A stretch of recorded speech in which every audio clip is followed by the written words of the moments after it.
Assalamualaikum warahmatullahi wabarakatuh. Perkenalkan, saya Humaira Septianda. Di sini saya akan menjelaskan apa saja prinsip-prinsip perkembangan dan apa implikasinya dalam pendidikan. Nah, sebelumnya apa sih prinsip perkembangan? Nah, prinsip perkembangan adalah suatu aturan atau konsep dasar yang menjelaskan bagaimana perkembangan individu atau anak-anak secara fisik, kognitif, sosial, dan emosional sepanjang hidup mereka. Nah, adapun 9 prinsip-prinsip perkembangan. Untuk lebih jelasnya, langsung saja kita ke pembahasannya. 1. Prinsip kesatuan organis. Anak merupakan suatu kesatuan, perkembangan antara fungsi yang satu dengan yang lain saling berpengaruh. Adapun implikasinya dalam pendidikan yaitu pendidikan harus mencakup pembelajaran yang tidak hanya berfokus pada aspek akademik, tetapi juga pada aspek sosial sampai emosional dan fisik siswa, serta pengembangan keterampilan sosial dan kesejahteraan fisik. 2. Prinsip tempo dan irama perkembangan. Menekankan bahwa tiap-tiap individu mempunyai tempo dan irama yang berbeda-beda di dalam perkembangannya. Ada yang cepat dan ada yang lambat. Adapun implikasinya dalam pendidikan yaitu setiap anak berkembang dengan kecepatan berbeda, sehingga pendidikan harus memperhatikan perbedaan individual. Guru perlu menyesuaikan metode pengajaran untuk mengakomodasi kebutuhan unik setiap siswa. Ketiga, tiap-tiap individu mengikuti pola perkembangan yang umum atau relatif sama. Adapun implikasinya, pendidikan cenderung lebih terstruktur dengan kurikulum yang seragam, karena diasumsikan bahwa setiap individu berkembang sesuai dengan pola yang sama. Hal ini bisa memudahkan perencanaan dan pengelola program pendidikan, serta membuat evaluasi lebih mudah dilakukan. 4. Prinsip interaksi. Antara pembawa dan lingkungan saling berpengaruh di dalam perkembangan anak. Adapun implikasinya, guru dan pendidik perlu menciptakan lingkungan yang mendukung perkembangan siswa, baik dari segi fisik, sosial, maupun emosional, serta menyadari bahwa faktor genetik dan pengalaman sebelumnya juga berpengaruh.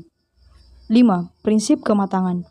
Usaha belajar atau pendidikan yang diberikan oleh pendidik sangat tergantung pada kematangan anak. Artinya, di dalam mendidik anak, orang tidak dapat memaksakan materi pendidikan yang melebihi batas tingkat kematangannya. Nah, adapun implikasinya yaitu pengajaran harus sesuai dengan tahap perkembangan yang sedang dialami oleh siswa. Misalnya, pada usia anak-anak, fokuskan pada kegiatan yang lebih konkret, sementara pada remaja beri kesempatan untuk berpikir diri dan mengembangkan diri dan kritis. Nah, adapun implikasinya yaitu pendidikan akan lebih menekankan pada pengembangan diri, bakat, dan minat siswa. Kurikulum yang diterapkan bisa lebih personal dan menyesuaikan dengan kebutuhan serta keinginan siswa untuk berkembang, bukan hanya mengutamakan pencapaian akademis semata. 7. Fungsi psikis tidak timbul secara berturut-turut, tetapi secara bersamaan. Nah, implikasinya dalam pendidikan yaitu pendidikan harus lebih memperhatikan pengembangan berbagai fungsi psikis secara simultan. Ini berarti bahwa tidak hanya aspek kognitif yang diperhatikan, tetapi juga aspek emosional dan sosial siswa. Proses belajar menjadi lebih menyeluruh di mana aspek intelektual, emosional, dan sosial berkembang bersamaan, mengikuti proses diferensiasi dan integrasi. Dengan bertambahnya umur, perkembangan anak akan menjadi semakin maju pula, sehingga terjadi proses yang disebut diferensiasi dan integrasi. Adapun implikasinya yaitu dengan memahami bahwa perkembangan melibatkan diferensiasi dan integrasi, pendidikan dapat memfokuskan pada pembelajaran konstekstual dan interdisipliner, di mana siswa diajak untuk memahami dan mengintegrasikan pengetahuan dari berbagai bidang untuk memahami situasi dan masalah dunia nyata. Hal ini membantu siswa mengembangkan kemampuan berpikir, analitis, dan kreatif. 9. Perkembangan dan pertumbuhan membutuhkan suatu asuhan atau bimbingan yang dilakukan secara sadar. Hal ini disebabkan pertumbuhan dan perkembangan bukan hanya merupakan proses yang timbul dengan sendirinya. Nah, adapun implikasinya dalam pendidikan,